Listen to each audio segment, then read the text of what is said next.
नमस्कार, आप देख रहे हैं वीके न्यूज और मैं दुष्ट उपाध्याय। बॉलीवुड अभिनेता आयुष्मान खुराना एक बार फिर अहम मुद्दे पर फिल्म लेकर आए हैं। फिल्म का नाम है आर्टिकल 15। ये फिल्म समाज में मौजूद ऊंच नीच और जातिगत भेदभाव पर बनी है। साथ ही इस फिल्म का ताल्लुक उत्तर प्रदेश के गांव से है, जहां जातिवाद को बड़े पर्दे पर दिखाया गया है। यही वजह है कि कई ब्राह्मण संगठन इस फिल्म के रिलीज पर विरोध जाहिर कर रहे हैं। फिल्म 28 जून को रिलीज हो गई है। सिनेमा हॉलों में जैसे ये फिल्म शुरू हुई तो ब्राह्मण संगठनों की ओर से सिनेमा हॉलों के बाहर विरोध प्रदर्शन किया गया, जिसके चलते कानपुर में फिल्म के शो रद्द कर दिए गए और ये बवाल बढ़ता ही जा रहा है। उत्तर प्रदेश में कई शहरों में कई संगठनों ने विरोध किया। कानपुर से लेकर रुड़की तक और बरेली से लेकर दिल्ली तक ये विरोध पहुंच चुका है। यहाँ तक कि एक संगठन के सदस्यों ने सुप्रीम कोर्ट का दरवाजा भी खटखटा दिया है। खैर, आप इस फिल्म को देखें या न देखें, आपकी अपनी मर्जी है, लेकिन भारत के नागरिक के तौर पर आपको ये जानना जरूरी है कि आखिर आर्टिकल 15 है क्या और क्यों इसका पालन करना हम सब के लिए बेहद जरूरी है। हमारे संविधान में आर्टिकल 14 से लेकर 18 तक हमें समता यानी कि समानता का मौलिक अधिकार देते हैं। इसी के तहत हमें मिला है आर्टिकल 15 यानी कि ऐसा मौलिक अधिकार जिसके तहत किसी भी भारतीय नागरिक से उसके धर्म, नस्ल, जाति, लिंग या जन्म स्थान के आधार पर भेदभाव नहीं किया जाएगा। सरकार और समाज की जिम्मेदारी है कि वो ऐसा कोई भेदभाव ना होने दे।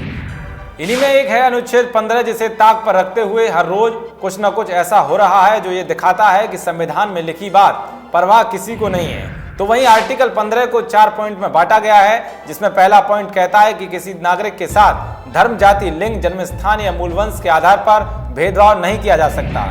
लेकिन सच्चाई यह है कि जातियों में ऊंच नीच का भेदभाव करते हुए दलितों की पिटाई, दलितों की बारात को रोका जाना, दलितों को मंदिर में ना घुसने देना या फिर धर्म के नाम पर हिंदू और मुसलमानों के बीच मारपीट जैसी घटनाएं हर हफ्ते सुनने को मिलती रहती हैं। आर्टिकल 15 को आधार बनाते हुए दूसरा पॉइंट कहता है कि किसी को दुकान, पब्लिक रेस्टोरेंट, होटल, सार्वजनिक मनोरंजन की जगह जिनमें सिनेमा थिएटर शामिल हैं, इनमें जाने से नहीं रोका जा सकता है। इसके अलावा सरकारी या अर्ध सरकारी कुएं, तालाब, स्नान घाटों, सड़कों और पब्लिक प्लेस के इस्तेमाल से नहीं रोका जा सकता है।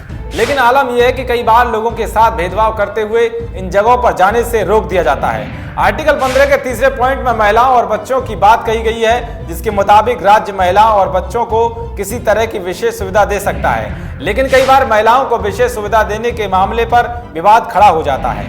आर्टिकल 15 का चौथा पॉइंट कहता है कि राज्य सामाजिक या शिक्षा के नजरिए से पिछड़े हुए अनुसूचित जाति और अनुसूचित जनजातियों के लिए कोई विशेष प्रावधान बना सकता है। बड़े शहरों में रहने वाले ज्यादातर लोगों को लगता है कि जाति और धर्म के नाम पर अब भेदभाव खत्म हो गया है, लेकिन सच ये है कि देश के कई हिस्सों में इस तरह का भेदभाव अभी भी पैर पसारे हुए है। यानी कि जाति और धर्म को लेकर समाज में सालों से चली आ रही धारणा अभी भी मौजूद है।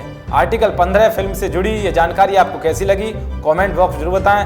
देश और दुनिया की तमाम खबरों को पाने के लिए देखते रहिए वीके न्यूज। शुक्रिया।